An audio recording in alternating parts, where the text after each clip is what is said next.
bringing it to them all day. All day. You know what's up? Welcome to Birdland. Win or lose, we bringing it to you always. Always. You know what's up? Welcome to Birdland. Orange or black, we rebuild the pack. No matter where we at, you know we coming back. Section 336, we on this, so tune in. You know what's up? Welcome to Birdland. Yeah, yeah. Welcome to Birdland. You know what's up?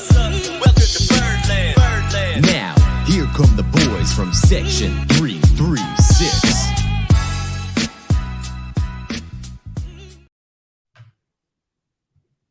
Ladies and gentlemen, Baltimore sports fans of all ages, welcome to Section 336, Next Generation Baltimore Sports Talk. I am your endearing host, Matt Soroka. As always, I'm joined by the button lover, Josh Soroka.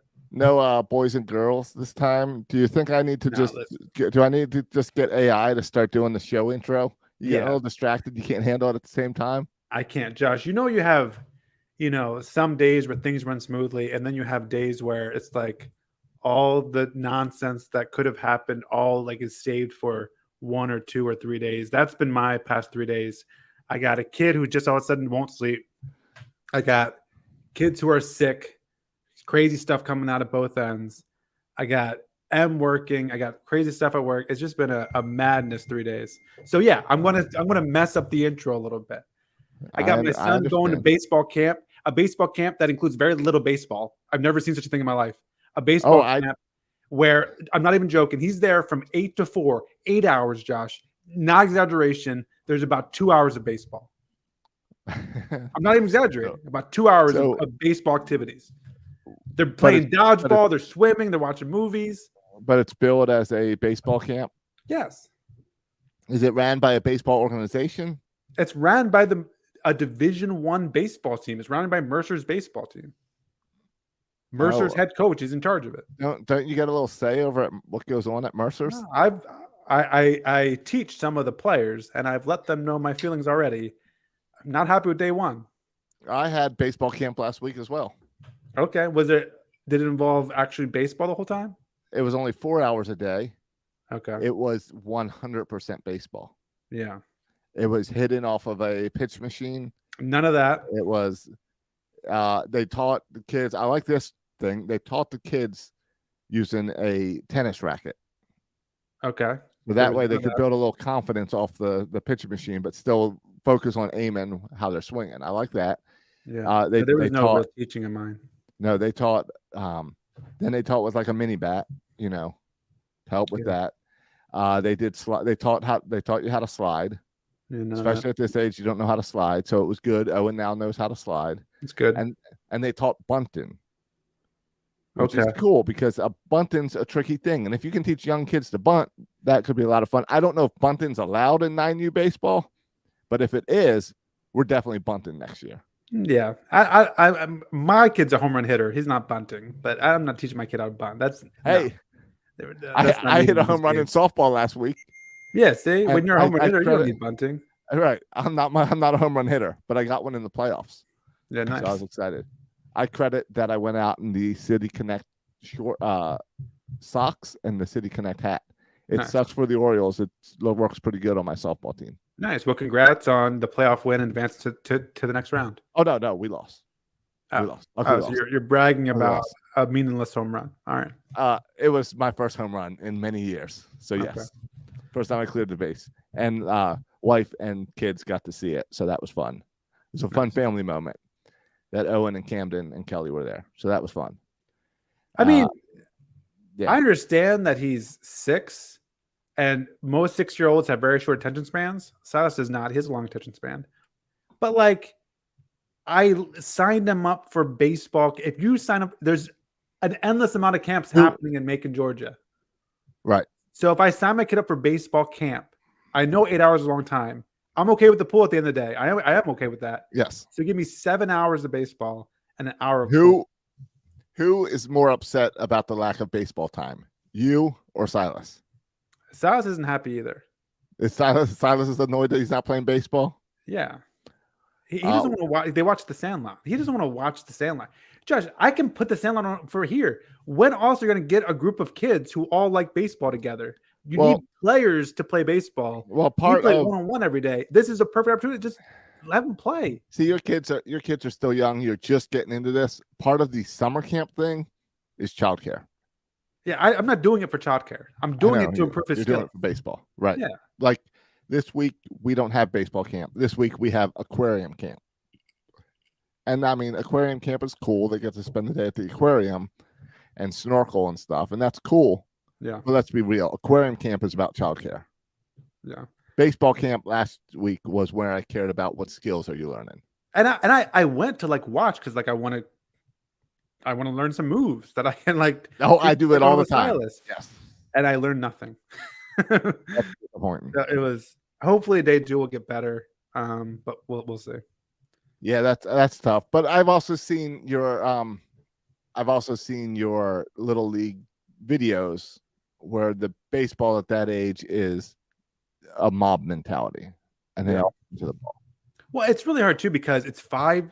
I mean, it goes 5 to 15 or whatever, high school 18. All right, so I bet the older kids are doing baseball. Yes, they're doing. I saw that they were doing a lot more baseball. He's in the 5 to 7 range, and even with 5 to 7, there's just a lot of disparity between 5-year-olds and 7-year-olds.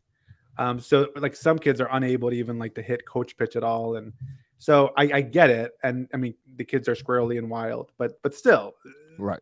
It's baseball camp. It's what, yeah. You signed up for baseball camp. I didn't just sign up, Josh. I paid $268.12. Okay, I paid that money for him to get better at baseball.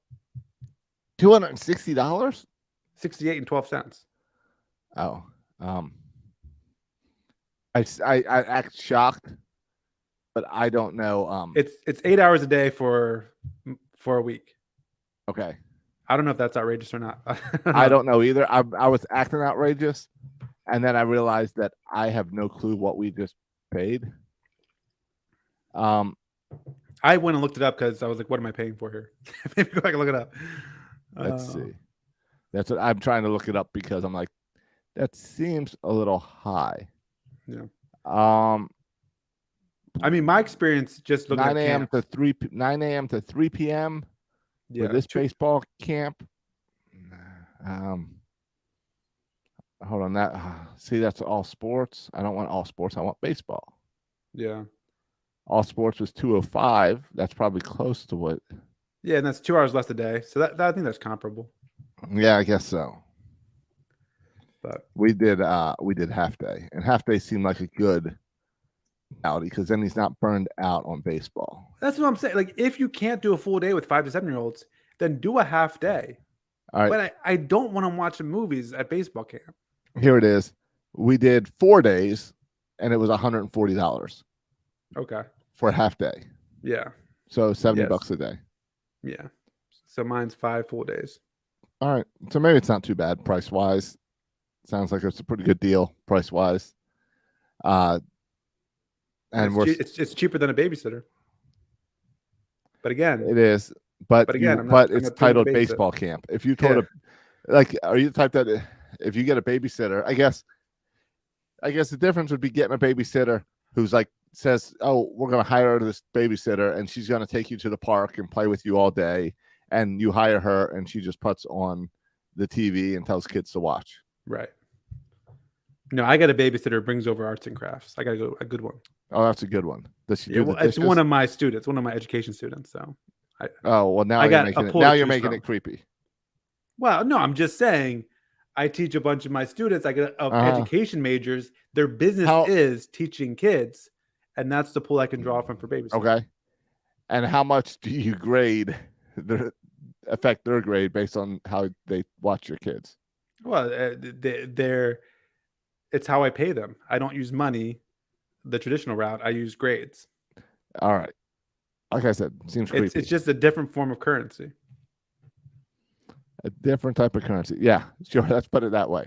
So the Orioles had a good week. Josh, when we were, there's a lot to get to. Some minor league stories we got to get to. But let's start with this. Last week we were debating who was going to take over Cedric Mullins. We hypothesized Austin Hayes moving to center field. Mateo, speculated, could that be? Certainly McKenna would get some time there. Yep.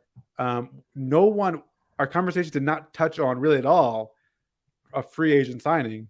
And No. that's where it went. And little did we know at the time that the signing would turn out to be arguably the greatest center fielder ever for the Baltimore Orioles. Just look, the numbers don't lie, Josh. The dude's batting 455, OBP of 571, right, an OPS of 1,208.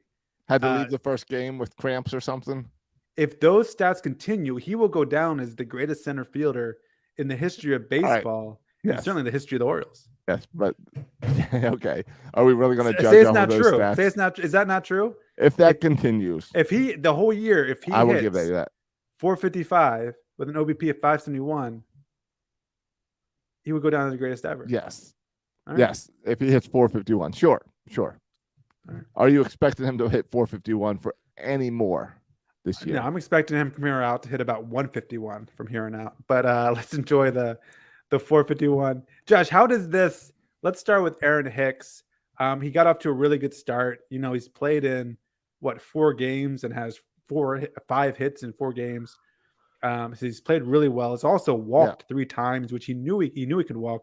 Also made a nice leaping catch in the outfield a couple days ago. Yeah, he's played really well. Yeah. Yeah. What was your initial feelings about the Aaron Hicks signing, and does his recent performance change your initial feelings? He also got a triple yesterday, right? Yeah. I love the move from the very first moment. As soon as you texted it to me, I was nothing but this is amazing. Michael Elias strikes again. You can go back and read my text messages. It's all praise. For really? I wonder. I believe I looked up his stats, and then I screenshot it and posted to Twitter and said, why am I supposed to be excited for this? Yeah. No, it seemed like a stupid move. I get the money side of it, but it seemed like I was the person who I want to see the young guys. I didn't want to see another veteran come up and get in the way. Yeah. But I cannot complain with what he's proven. So where are you at with now Aaron Hicks? Colton Cowser had another really good game at AAA. They're doing like this half game with him as they work him back from injury. Ryan McKenna is a distant memory. Austin Hayes, forget about it. You don't need Austin. So are you comfortable now for the extent of Mullins' injury that we have Aaron Hicks there? It's interesting because I thought Hicks would be up just until Cowser was ready. But now they're talking about Cowser is getting ready. Kerstead, they're going to move to Norfolk. I mean, this would be then you would think to move Cowser up. But Aaron Hicks is playing perfectly fine, so why would you rush any of that? Whether or not I'm comfortable, I don't know. First 4 games, he's looked great. I can't complain. 5 for 11 and 3 walks. That's great. Plus a few RBIs. And good outfield play. Yeah, and good outfield. Yeah, like there's nothing to complain about him. He had a great weekend in San Francisco. And, you know, people are tweeting him. Now Yankee fans are getting mad that he stunk for them, but now he's playing well for us, which is a bonus when you make Yankee fans mad. Sure. No, it'd be fun to. I'd like to get Aaron Hicks into the All-Star game just to piss off Yankee fans. Yeah. Well, that's not happening, but hopefully Mullins will get to the All-Star game. But he doesn't look like the Aaron Hicks that played for the New York Yankees. No. But was it what? I'm already forgetting my memory here. Was it Frenchie Cordero? Is that the guy? Yes. Who we let go and he went gangbusters for 2 weeks with the Yankees. And now I don't know if he's even on. I mean, I know he's not on the Yankees anymore. I don't even know if he's on their farm system anymore. Like he's dropped off the face of the earth. So is this a good week, or is this a good guy or a good baseball player who's kind of been given new life? Sometimes you need to change scenery to perform better. We see it all the time. And Mike Elias said even prior to the Cedric Mullins injury, he was looking to bring in Aaron Hicks, and that tells me that he really liked him, and it tells me that this is not a temporary fill for the Cedric Mullins injury. It tells me that Aaron Hicks is here to stay long term. Elias does this much to Oriole fans' annoyance, much to my annoyance. He likes veterans. He likes veterans for whatever reason. Maybe they're good clubhouse guys. Maybe because they see more pitches. Certainly, like the Orioles have been really good at seeing pitches. Aaron Hicks adds to that about seeing pitches, but he likes veterans. but like not elite veterans. He likes like, finding the steal, like finding a good deal, that kind of veteran. And the frustrating thing is we need to have this conversation. We can do it now or later, but what to do about. And there's two guys that right now we need to talk about what to do about them. One is Colton Cowser. So what to do about Colton Cowser, who continues to play extremely well, batting something like a stupid numbers, like 350 OPS, well over 1,000 at AAA. AAA, by the way, boys and girls, is the highest level you can play before you get to the majors. So there's nowhere else for him to come except I didn't for the realize majors. that. Didn't realize that. That's how that works. Okay. That's how that works. Got it. And so now it was already kind of a little bit crowded outfield. And now you brought in another one, Hicks. Yeah. And I don't think Hicks is going anywhere. So what to do about Colton Cowser? I assume it's you mix up with DH and Santander. I think it clears some of these bench spots of infielders, maybe. It sucks for guys like McKenna and Stowers who were given opportunities and couldn't really take advantage of them because you're going to be anxious to give Cowser a shot. I don't know if it impacts McKenna at all unless Aaron Hicks takes McKenna's spot. But like Colton Cowser is not going on there as the fifth outfielder. I would imagine if Colton Cowser called up, I assume Colton Cowser is playing every day if he gets called up.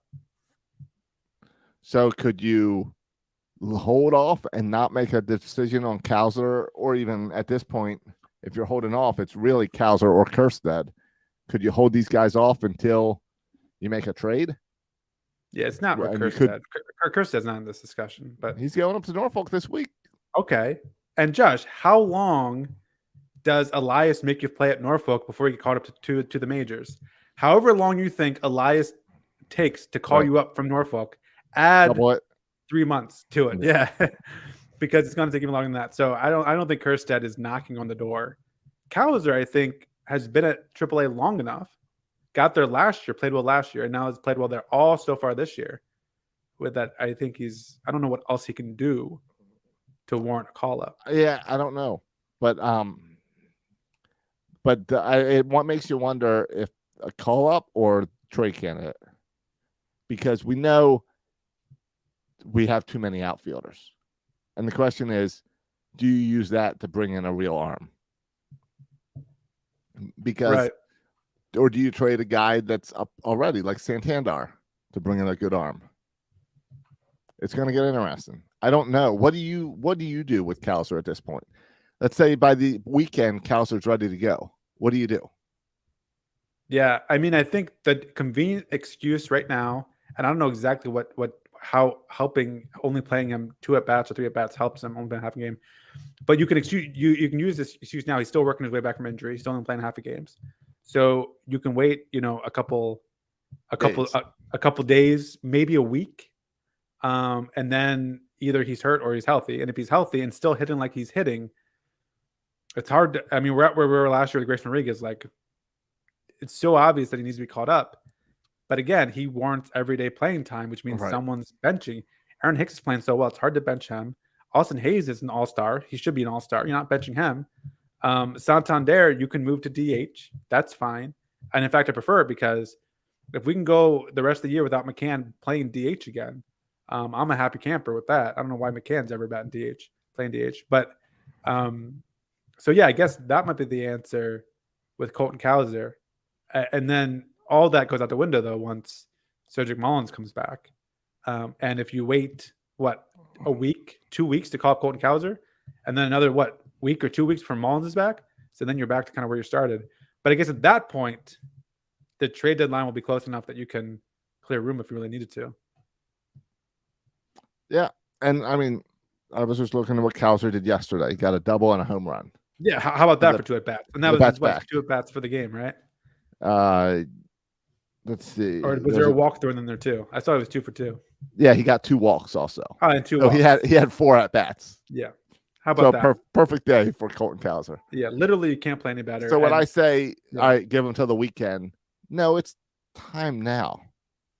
Like, you could have brought him yesterday. Now, what's interesting is when Mike Elias signed Hicks, there was no question about Cowser. We knew Cowser was ready to go as soon as he was healthy. It's not like it was, let's see how he does. Let's see if he's for real this year. He's proven it already. Yeah. I think something you can also do, like, and the other thing is, Mike Elias loves his left-handed at bats, left-hand batters, Vantage Camden Yards, and Colton Cowser is left-handed. Now, Aaron Hicks is a switch hitter, and I don't know Aaron Hicks well enough to know if his stronger side is left side or right side. But I mean, I know Austin Hayes is a right-handed hitter, and so I know if you want to kind of get play with the matchups a little bit, though. Again, Austin Hayes is playing so well, it's hard to find a spot where you don't want Austin Hayes to play. But Elias loves that left-handed at bat, so I just can't. I don't know him, and then the other guy we need to talk about. I mean, it's hard to have this conversation without talking about him. Another guy who's just graduated from AAA is Jordan Westburg. Yes, and to me, they're both kind of in the same boat where they got veterans like Mateo and Frazier blocking Westburg, and I don't see the Orioles moving on from Frazier and Mateo, and I don't see the Orioles moving on from Santander, Hicks, or Hayes. And so it's going to be, I think you can solve it now until Mullins comes back. But then when he comes back, again, another left-handed batter, it's going to be just complicated. And so, I mean, the trade is a convenient thing to say, oh, we'll just do a trade. But trades are complicated to find the right partner who wants the right guy. Right. It's not as easy as just saying trade. Well, and it gets even more confusing because, like, I look at the 40-man, and I don't see Westburg or Cowser on here. Neither of them are currently on the 40-man. So that means, like, yesterday, in order to bring they added Josh Lester to the 40-man on Sunday. And in order to do that, they had to finagle things and send Tate to the 60-day. Yeah, Dylan Tate, that's a whole nother story. We'll get to that. I mean, I don't know what if there's much to say, except his recovery is not looking good at this point. No. His hope for even being on the team this year is not looking good. No, it sucks to have him and Means both set back this year. Thankfully, the pitching's been okay. Yeah, but you're right. If they're going to do either of these moves, or you have both, to make moves, even both of those moves, you're going to have to make moves. Right. Like, forget where they're going to play on the field. The first move is, how are you going to get them into your 40-man? Yeah. Then you got to figure them out into the field. And it's a good problem to have, but there's guys on this 40-man that we don't want to pass up on. And every time we keep making adjustments, like now we have Ortiz on the 40-man. You don't want to get rid of him. Lester's on the 40-man. You don't want to get rid of him. As you keep adding people this year, that 40-man gets really tight. Do you not want to get rid of Josh Lester? How attached are you to John Lester? To Josh Lester? I mean, Josh Lester, doing an old Cubs pitcher, John Lester, old Red Sox pitcher, John Lester. No, yeah, Lester. Josh Lester, the third baseman. Yeah, I'm not attached to Josh. I know he had a nice hit yesterday, but I'm not attached to Josh Lester. Why did he get pulled up yesterday? As opposed to Westburg? Or Cowser or anything. Why was Lester the guy that they chose to go with? I mean, I don't want to knock Josh Lester. He's having a good year at AAA. He's playing really well. He's kind of a journeyman veteran, right? He's 28 years old. He's not a prospect. He's bounced around to a bunch of minor leagues. I think he had a cup of coffee with Detroit in the majors, but he played. That's it. He's been in the minors for all this time. He played 2 games with Detroit last year, and now he's played 1 game with us. He's got a total of 3 career games. Yeah, and I actually like that. Like, those are my feel-good stories when a guy is 28. We're talking about a tight 40-man. Why do you make this move yesterday? Yeah, I wonder. Because of the fear of is it because of the back issues that Gunner's been having? Oh, it could be. And here's another guy who can play third base. Right. But Westburg, you could work that out with Westburg, right? Westburg can swing to third, or Urias can go to third and he can go to second. Like, you can swing that with Westburg. I mean, I think the advantage that Lester has over Westburg is I assume they want Westburg to play every day when he gets here, and we're not ready for anyone to play every day in the infield. The other thing is, I don't know how much anyone cares about this, but it was 1 game in San Francisco. Like, do you want to ship Right. Westberg off all the way to San Francisco, and then if you're going to kind of DFA Westberg, but then he clogs up a 40-man spot that you really can't move, where you're more likely to be able to, DFA Lester. So you're saying Lester he's a placeholder on the 40-man roster and a feel-good story for the trip out in San Francisco. Yeah, and I don't think he's going to be there I would be surprised if Lester's still in the team in September. Right? What about by the weekend? Yeah, I don't know. I don't know what they're going to do with Cowser and Westberg. I mean, I guess the simple solution would be you want to get a top rotation arm, put together a package with Westberg and Cowser, go get the top rotation arm. I think it's a good start for a good package. And I mean, those two guys alone should get you a really good pitcher. And so do that deal, and then kind of all your problems are solved. But again, I don't think trades are that simple. But it's a little bit frustrating to me. I know On the Verge people must be going nuts, because you just follow these players their whole career and you just see them prove themselves at every level. I mean, they fast-tracked Gunnar. What's the difference between Gunnar and Cowser? Why are they stopping with Cowser when they fast-tracked Gunnar? Is it the way the team's playing?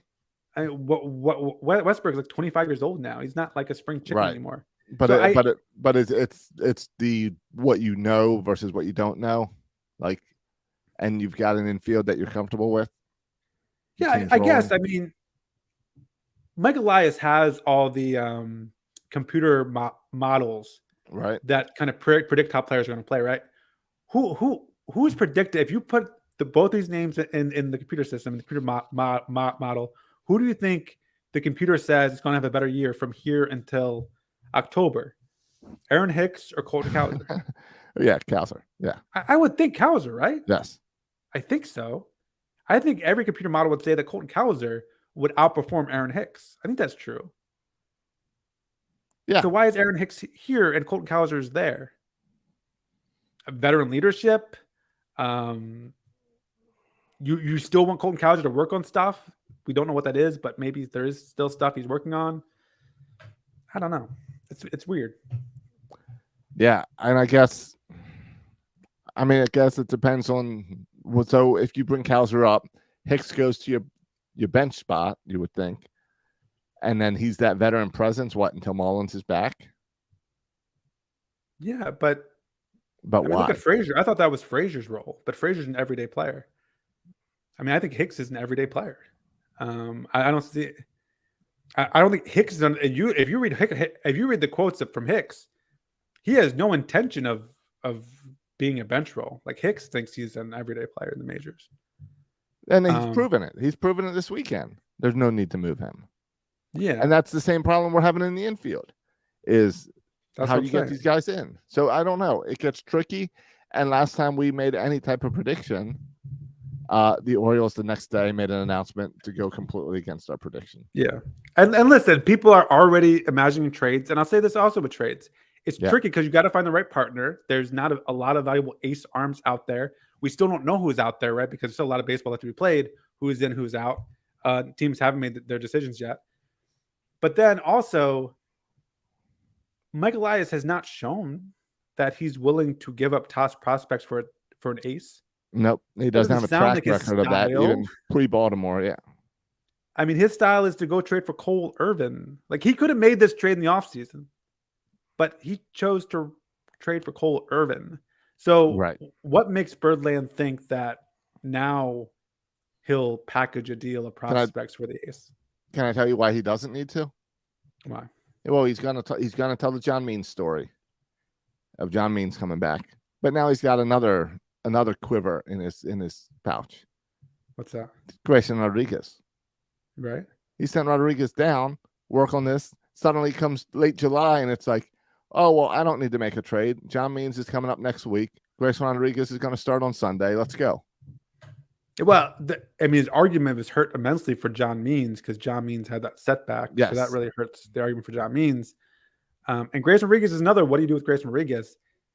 There's certainly a spot for Grayson Rodriguez. It's not I feel like with Cowser and Westberg, you gotta get creative finding a spot for him. You don't gotta get creative finding a spot for Grayson. There's a spot there. Like, we only have 4 starters right now. Right. It was a joke that Keegan Aikens started a game. So we only have 4 starters. So there's a spot for him. But how long will Grayson now be in the Tides again? Again, however long you think Grayson will be at Norfolk, double it. And I think that's how long he'll be at Norfolk. If you think it's 2 starts, make it 4. If you think it's 4 starts, make it 8. I think it's longer than you think. Josh, what are your thoughts on, like, I feel like Grayson Rodriguez, I know he's going there for development. It feels a little bit like John Harbaugh's doghouse. But he's going there to get better. Like, I get that. Yes, I get that. But he could have pitched better than Keegan Aiken. Oh, certainly. There was no need. Like, it's not like we got anything better out of not having him pitch at the big league level. Yeah, it's certainly, like, I don't know, like, you can get better at the major league level just like you get better at the minor league level, right? Like, you can improve at the major league level. Sure. And his first start, he gave up no runs. I think he had, you can look it up, 4 or 5 walks. I think it's 5 walks. And I saw a lot of people, postulating about the walks and pontificating about the walks and what it might mean. Well, people love to be negative. Well, and it's so dumb because you have no information. You didn't watch the game. You don't know if he was working on his out pitch and, the coaches told him to keep on throwing it because he's just working on it. You don't know if the ump squeezed them for 3 of those walks and they should have been strikes. You don't know what he's working on. You don't know what the ump was doing. You don't know what the coaches were saying to him. So it's dumb to look at box scores and make these kind of, well, he's not ready because he walks so many guys. And I talked about it kind of last time. Ignore the box scores with Grayson. Yes. You just got to wait till the coaches say that he's kind of done what he needs to do. But his issue, is location. His issue is too many balls in the middle of the strike zone, not kind of hitting his spots. That's clearly what he needs to work on. So hopefully that gets better. And he's here hopefully before, I would say July at the latest, hopefully. Yeah, I bet he's back I would think All-Star break at the absolute latest. Because right now, I don't see, you're like you said, we have 4 starting pitchers. And I don't see where that 5th one comes in. Yeah. I mean, I know who you think it should be. And you can get away with it this week because you have 2 off days, Thursday, off days. So you only really need 4 starters. So you can carry the extra bullpen arm. But do we really want to see like a Zimmerman come up, or would we see Grayson work on things? Yeah, no, the answer, Josh, is your boy, Cole Irvin. I mean, I think that's the temporary solution. I always forget about Cole Irvin. He's the answer. That is the answer. And you're right. It's a shame that hasn't happened yet. It's a shame that they did that bullpen game instead of going to Cole Irvin. Yeah, just poor planning. I think it was. It seemed like the way that worked, he wasn't eligible to come up because of how they brought him up and then sent him down. Yes. So then he wasn't eligible to come up. Yes. I also don't know if it worked as far as when he last pitched and stuff. Right. All I'm saying is they sent Grayson down without a good plan for who was going to pitch that next game. Clearly, and it was a disaster. I mean, I think sometimes we get confused and we think we have a really good bullpen. We have an elite back end of the rotation. I don't know if we have and pitchers in between. Yes, that's why it's very important for us. The way the Orioles look best is if our starting pitching can get through 6. Yeah, that's Josh. It's been the name of the game all year. I've said it from day one. Quality starts. Yep. Quality starts is a dumb stat, but if we get more quality starts, we're going to win a lot of games because we just got to not give up a ton of runs, get to the 6th inning, and let someone pitch the 7th, and then let Cano and Batista finish it. That's all you got to do. Right. Let's see. I was just trying to pull up the quality starts for the Orioles. Yeah, it can be a little tricky to find that stat. Here it is. Gibson has 6. Kramer has Gibson's 5. been great. Kramer's been great lately. Bradish has 4. Bradish has been a little bit frustrating to me. And Wells has 3. Really? That's shocking that Wells does not lead the team in quality starts. He's been the best pitcher all year. That's very surprising. Right. I was surprised by that number as well, that he's the bottom of the 4. Yeah, Grayson doesn't have any, obviously. So that would mean but total. Tyler Wells leads what? He leads all the baseball and whip, but can't get a quality start. That's weird to me. Yeah, and Tyler Wells is 4-2 through that. He's 12 games, but only 6 have answers. So yeah, it goes to that bullpen blowing games because he isn't getting those quality starts. Yeah, because he's only getting to the 5th inning. Gibson has 6 quality starts out of his 12 games, but he's got the decision 10 times. So it's a huge difference if you get those quality starts. Yeah. And listen, if you want to get, and what is a bunch of wins this year, if you want to chase down 20, this kind of mythical number of 20 wins for an all starting pitcher, which sounds preposterous, but if you want to get there, the formula is not that hard. Throw 6 innings and give up 3 runs or less. Yep. You do that, you're going to get. If you do that on a consistent basis, like Kyle Gibson has done, you're going to win a lot of ball games. But yeah, Kyle Gibson has been. That has been a great signing thus far by Mike Elias. Oh yeah, that's been the star of the offseason. And he's doing it quietly. Frazier, who was a better pickup, Adam Frazier or Kyle Gibson? Kyle Gibson. Your pitching's always going to lean over that. Adam Frazier's been great.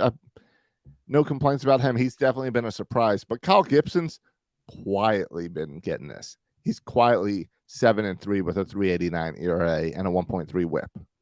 Like, you're not hearing Kyle Gibson, but when he takes the mound, you're comfortable with it. You're not worried. Yeah, no, I agree. I agree, especially just kind of hitting a position of need. Yeah, it's Kyle Gibson. It's Kyle Gibson all the way because Adam Frazier's been clutch and he's been good, but just as far as what this team needs, I mean, where would it be without Kyle Gibson? It's been huge. Yeah. Like I said, Kyle Gibson has started 12 games. How many pitches do you think he has thrown? In 12 games? Yeah. Now remember, this pitch count is always a joke stat because they don't count your warm-up pitches. They don't count your extra throws. Yeah. I mean, I would say I have no idea. I would say it gets around 100 pitches each game. So he's thrown 12 games. 12 games. Now I'm gonna do some math. So like 12 times like it's probably average 6 innings, right? So it's at 72. Unless he throws 100 innings, 100 pitches. So I would say 7,000 pitches. Hold on. Let's do your math backwards. I know you teach English. Yeah. But 7,000 pitches 700 divided by 12 games. How many pitches a game is that? That's a little more. Yeah, you're making me do math live on the show. I was trying to just take a little guess. Yeah, he's not throwing 500 pitches a game. My number's a little bit high. Yeah, that would be 583 pitches a game. Yeah, he's not throwing 500 your pitches number. Yeah, right. He has thrown 1,101 pitches. Okay, but solid. I mean, it's like you said, he's throwing 90 pitches a game.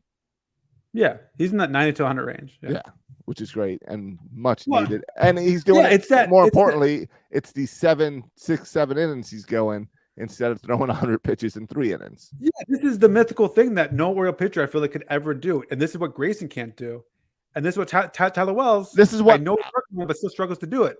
This is what Alex Cobb could not do when he was with the Orioles, but he can do it with the Giants. Yeah, he did it fine with the Giants on Saturday. Yeah, and that's get to the 7th inning, and Kyle Gibson isn't throwing 120 pitches, right? He's throwing 95, pitching 7 innings, throwing 95 pitches. Like, no one does that anymore. And that's why he's able to quality starts. Not just because he gets guys out, yeah, but he does it in a way that's pitch efficient. And hopefully that rubs off on some of our other pitchers, right? That's what we try to do is we try to kind of run the pitch count high on the other pitchers, and then our pitchers, we try to be pitch efficient to best utilize the strengths of this bullpen. Here's the stat. Kyle Gibson, 12 games. He has pitched in 71.2 innings. All right. So I'm going to 2/3. I hate when you say that point too. Sorry, 2/3. So I'm going to take that, and let's just we'll give him one more out. So we'll round that up to 72. All right. So 72 divided by 12 would say how many innings he pitches on average per game. It's 6. Yeah. It's innings, 6. He pitches a full 6 innings. That's all we're asking for these players to do it. And Kyle Gibson's math says he does it every single game. He averages that. Yeah. He averages that, yes. Yeah, he's only got 6 quality starts, but he averages that many innings. He's putting in the work. Yeah. And that's it, right? 6 innings, 3 runs. You give me that quality start, and you're going to win a lot of games. Great teams, just look at it. We went through it before. Really good baseball teams lead baseball in quality starts year in and year out because that's able to save their bullpen. That's able to use the best arms in their bullpens when they need it to get these wins. You're in every ball game. I mean, just all of it adds up to Kyle Gibson being 7-3, and that's why. And they've won 10 of his baseball games. That's why. Right. Just to put we skipped over this a little bit. Just to put a bow, we talked about Cowser, we talked about Rodriguez, we talked about Westberg. Just put a bow in this conversation. Heston Kjerstad, I called for his call up a couple weeks ago. Yes. Of course, Mega Lives makes me wait a little bit longer, but Heston Kjerstad got the call up to AAA Norfolk. So right. Again, so just tomorrow will be his first game with Norfolk, right? Right, because they don't play on Mondays. Again, just it's hard not to pause at this point and say this is a triumph for him to get to this point. Like the guy who was out of baseball with his heart issue, myocarditis. People are written him off. It was he dropped with the face of the earth. People called him a bust. And now all of a sudden, not only is he playing, but he's been playing well, going back to the Arizona Fall League, playing lights out. Dominated Bowie. Now he's going to go to Norfolk. We assume with the Tides they'll be might be a little bit setback, but a great story for Heston, even to get to this point. And I still think he can be a contributor by the end of the year. So that's something to keep an eye on in our already crowded outfield. Here's another name, Heston Kjerstad. I'll add right here real quick, Josh. Yeah. He has also been playing. I've been watching the box scores. He's been playing some first base more and more at Bowie. That's important with the crowded outfield. Yes. And an underperforming first baseman. And that could give him opportunity to surpass Cowser. To make it up here first. There's zero chance he passes. But Kjerstad really did. Kjerstad's professional career basically started this past fall with the Arizona Fall League. Yeah. And he is flying through the minors. A meteoric rise. Yeah, it's been a fast. He's been a fast riser. You know what you can't do? Clip his wings. You can't clip his wings, Josh. Can't do it. Did you see Adley Rutschman selling jerseys at the team store in New York? Yeah, it was a fun little thing. Yeah, you know what it is? Here's what it's nice. It's nice that the Orioles have a player that can be the face of baseball. Adley is impossible to not cheer for. Yeah, he is very likable. He is likable watching him on the field, the way he treats the pitchers. Then the way he treats the umpires, the way he treats the opposing batters. Yes. He's just, he's a nice guy that it's hard not to cheer for. So the more baseball can do little things like this with him, the Orioles teased it a little bit during spring training with letting him and Stowers kind of take over their social media stuff with little interviews and stuff. But to see that then transition to MLB pushing them is huge because when's the last time the Orioles, I guess Adam Jones was the last time the Orioles had a face of Major League Baseball, but we haven't had anything like this. Well, I don't know. Manny Machado? Oh, okay, yes, Manny Machado. I will give you Manny Machado. But he had his issues. He not everyone liked Manny Machado. Still not everyone likes Manny Machado. Yes. He's a different kind of superstar. I liked Manny Machado when he wore black and orange. Yeah, I still like him. I liked him when he was trashing the Red Sox. I do not think that Adley Rutschman will cause a fight. I do not think that Adley Rutschman is extremely cocky and full of himself. Yeah, which is too bad because he should be for how good he is. But he's also like, doesn't that make you angry that he's like that good? And like, it's almost like he's perfect. He's Superman. Like the fact that they're doing a Captain America bobblehead next week is perfect for Adley Rushman. And I know that was like his nickname in college as well. Yeah. But come on. He's this blonde, perfect like guy. Obviously, he's Captain America. Yeah, even the doing the thing in the team store, it was a little bit corny. But Josh, that's hard to do. Be mic'd up and interact with random people as kind of the superstar baseball player. And they want you to be funny and awkward when you're a baseball player. To be weird and awkward. I couldn't do it. And he did it so well that you're like, what can this guy not do? And that corniness is like part of that whole Captain America endearing thing. Yeah, it's endearing. Like I can try to be silly, but it's going to come across as awkward because I'm too nice to really play a joke on you. Yeah. There's no, even when he's like joking with people, it's like he can't have any ill intent. Like you just know his intentions are pure, even when he's trying to do a joke on you. Correct. Yeah. No, I hate how much I love Adley Rushman. Yeah. Because I would love to have a different favorite player on this team because I love rooting for the underdog. And it's like, yeah, Adley's a star. Adley's going to sell a ton of jerseys. I'd rather get a Batista jersey or one of the jerseys you don't see as much, but it's Adley and he's perfect and you can't deny it. Yeah. Which means, he plays in a position that usually breaks down quickly and he's going to cost a lot of money. We're not going to start getting disappointed now. Is he going to trade block this trade deadline or are they going to wait till next year? No. He has to be our Ripken. Yeah. Yes. Well, he will never be our Ripken, but he's got to be the next generation's Ripken. Yeah. Yeah. A reason to show up to the ballpark no matter. Yes. And listen, he's also a la Ripken. He's a gamer like that. He is. No one's talking about this, but he's playing in more baseball games than anyone ever thought he'd play on. Yeah. He does. He's at what, 2 or 3 games? And I think in all but one, he's come in and played to some capacity. And the game he didn't play, he was like on deck to hit, and then he just didn't get an opportunity. Right. That dude's playing in almost every game. That dude is a gamer at the catcher position. And then when he doesn't catch, playing a lot of DH. He's playing a lot more games than I thought he'd play. Right. Speaking of the type of guy that brings people to the ballpark, did you see Orioles attendance is up 24% this year? Like the Orioles, we've talked a lot about the dangers of the city and the excuses to not come out and all this crap, school nights, all that type of stuff. But the Orioles attendance is killing it, up 24%. Where do we think we rank nationally? Let's see. No, I'm asking you. Don't look it up, Josh. No, I had it in front of me already, but I just had to click the thing. We are 22 nationally. Well, let's see. Let's go average per game. Because we're at about what, 20,000 fans per game or something like that. We average 20,000 fans per game. Yeah. Okay. We are number 21 in baseball. Yeah. Where were we last year? Bottom. Oh, I bet we were 29. I bet only Tampa Bay was below us, probably.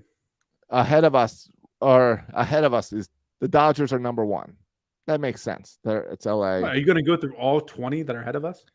No, I'm just saying. You want to know who's behind us?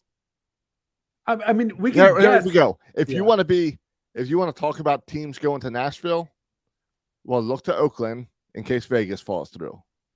Look at Miami, who no one's going to. Look at Kansas City, Tampa Bay, Pittsburgh, Detroit, Cleveland, Chicago, Cincinnati, before you point to Baltimore leaving the city. Right, but Josh, who is comparable for us in market size? San Diego. That's a bad example. Kansas City is. Okay. Is Pittsburgh around us as far as market size? Or no, are they less? I don't know how it goes. Let's see. Orioles market size.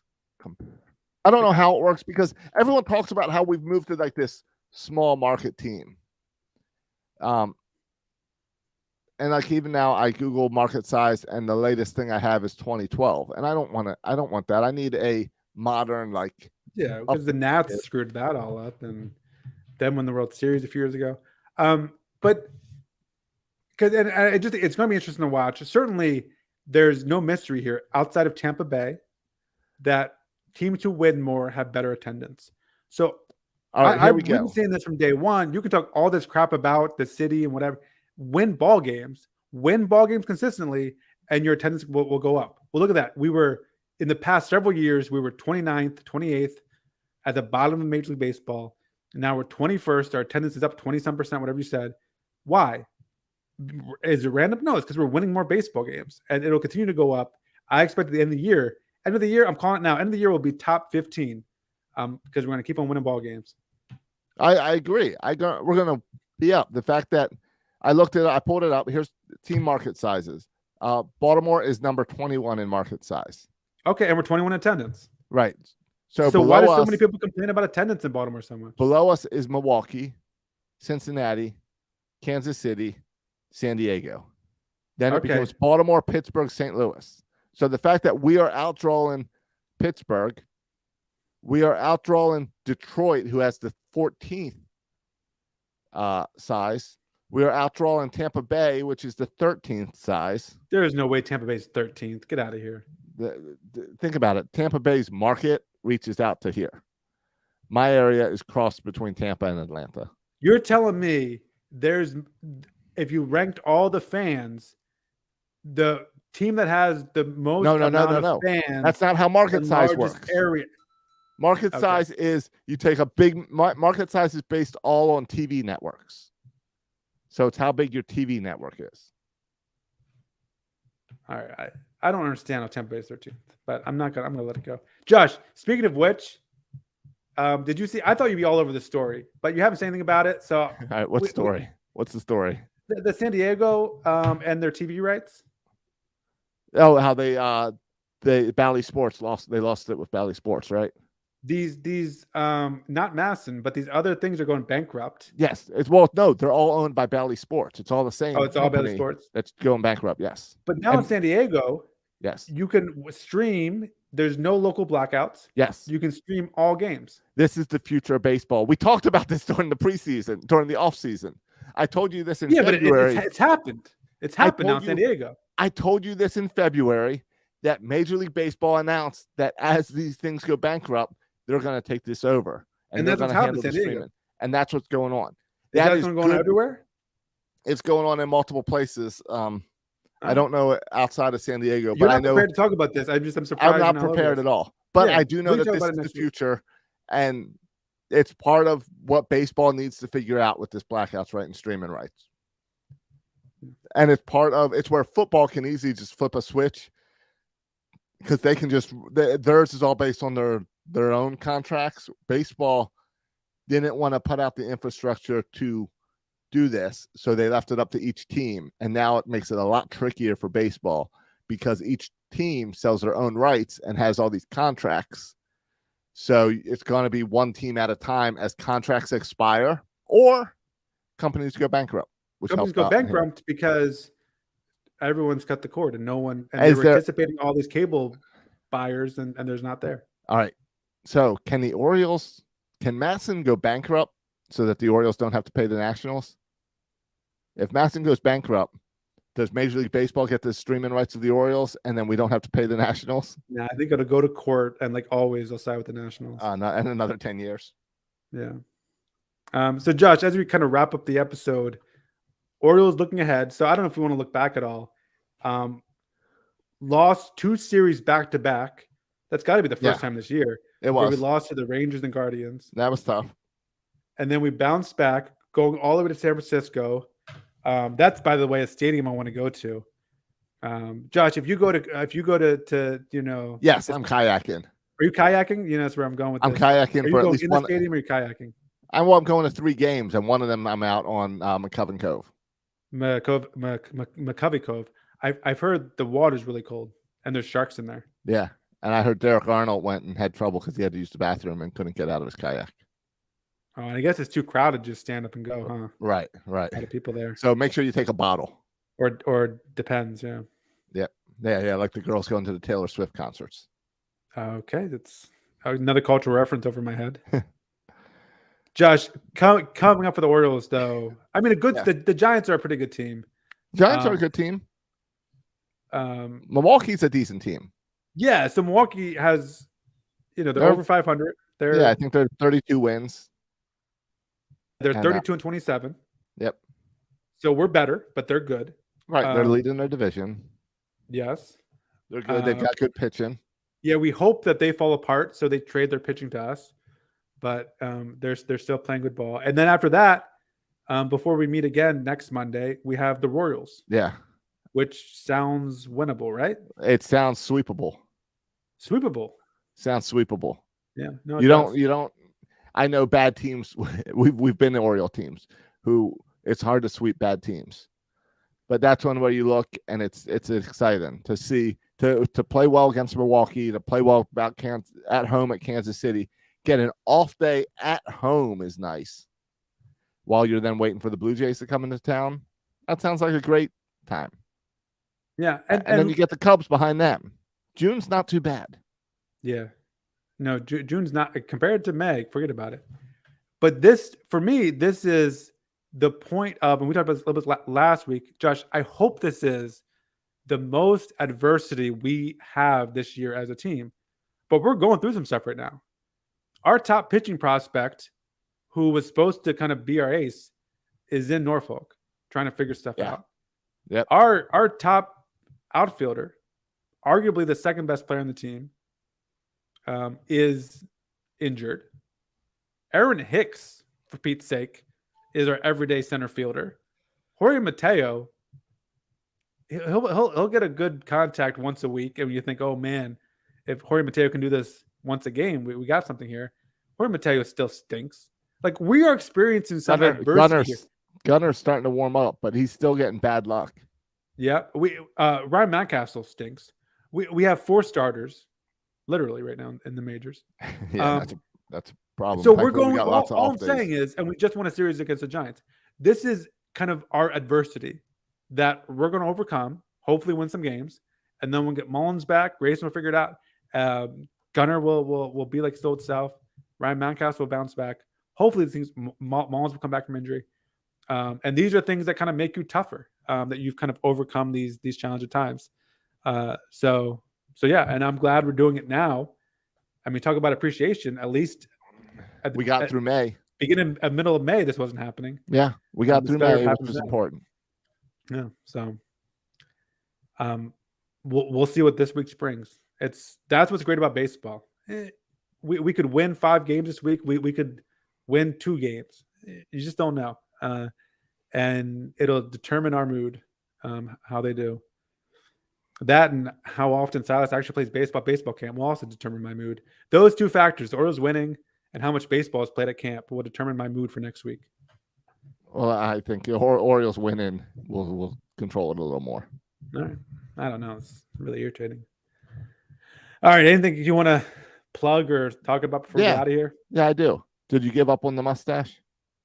No, it's still there. It's just the other hair has grown. Yeah, you're growing the beard in. I'm not growing the beard in. I've just had a crazy week and haven't shaved in a few days. All right. I like the mustache. I'm glad you're going with the mustache. No, I'm keeping the mustache. Good.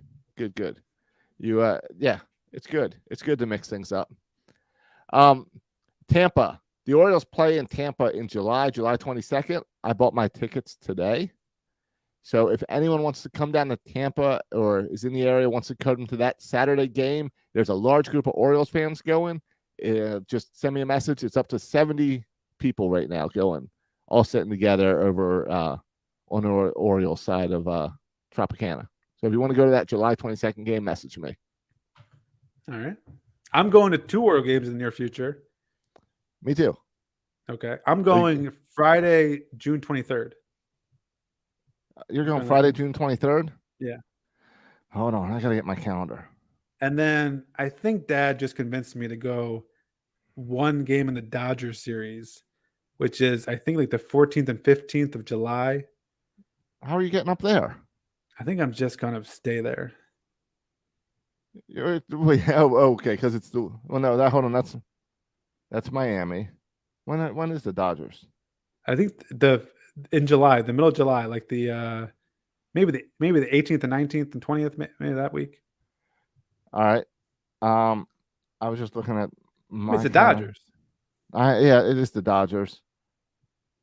The Dodgers play on 17, 18, 19. Yeah, so I might go like to the 17th. for Okay, that so game. that's the Monday after the family vacation. No, that's the week after. You're saying you're gonna stay up there all through All-Star break? Yeah, if we can make it. I don't know. If we don't get homesick. Let's see. All right. All right. I don't know how long That's quite the break, college professor. well, I'm teaching online, but it's all online courses, so I can teach from anywhere. That's the beauty of online. That's how it works. It's the internet, Josh. Do you want to go on the 24th? What are you doing Of- on the 24th? June of Ju- 24th. What's that? How about I June, can't go June 24th. oh, but I can go June 24th. I don't know if I can go the 23rd. I got to be in Richmond on the 24th for Elaine's birthday, niece's birthday. All right. I'm looking at going on the 24th. I think I'll be driving on the 23rd, so I don't think I can get up there in time. Hmm. So, and I can't leave early because I'm in the Keys before that. Yeah. So- The summer schedule is complicated. Yeah. So I'm going to go the 24th and maybe whatever that is after the 1st or 30th or something. I'm looking at that game as well. So I got a Okay. couple Oriole games coming up. Yeah, I'm looking at the 24th and I'm looking at the 30th as my two games up in Baltimore. Oh, the 30th. See, I think I was going to already be at the Outer Banks on the 30th, but we'll see. Right. That's when I'll be coming back from New Jersey. I got a guy up in Baltimore that wants to meet me up in Baltimore to do a photo shoot for Birdland Sports. To then like for social posts or something to promote Birdland Sports across Baltimore. You going to get some models? Apparently he wants me to model it myself so that it's showing off the owner of Birdland Sports. Josh, aren't you Exactly. the owner of Birdland Sports? This I am. feels like the roles are reversed here. I am. And this guy is some marketing guy He just wants to help you out. who wants to help out and promote this and wants to run something on me or something. I don't know. I have to get back to him Okay. because I don't know as a 43-year-old man if I should be the model for Birdland Yeah. Sports. Has he I seen have you? I have a Has he ton seen- of the Has shirts. he seen you? Have you got a live Zoom call with them yet? Maybe you should. Do a Well, Zoom I call got the faux hawk going now, and that helps me look a little younger. It hides some of the gray hairs, Yeah. but I'm still a 43-year-old man. Yeah. So we'll see. Yeah, you can let me know how that works out for you. Yeah, I might just say I'm going to do my own fashion shoot, and maybe down in the Outer Banks we'll do some family shoots. Yeah, there you go. Update some 336 photos or something. Yeah, sounds good. So yeah, check out Birdland. That's my plug for check out Birdland Sports. Always new shirts going up there. I don't remember the last one that went up end of last week, but I'm sure there was something. Kyle Bradish. I think that Kyle was your last Bradish, one? yes, Kyle Yeah. Bradish just came up, and a lot of people jumped on the R City softball style, City Connect style shirts, and all of those started arriving this week. I'm wearing mine tonight, and it's cool to see everyone get those and be excited. Homer hoses are still going out fast as well. All right. Very cool. Boys and girls, well, thank you for listening to another edition, Section 336. Tell your friends. Go on iTunes and write us a review. Share us on social media. You can follow us on Twitter. You can follow me on Twitter at Section 336. You can follow Josh on Twitter. At Josh Soroka and at Birdland Sports. Thanks for listening, boys and girls. And as always, go O's. Call up Cowser. Call up Westbrook.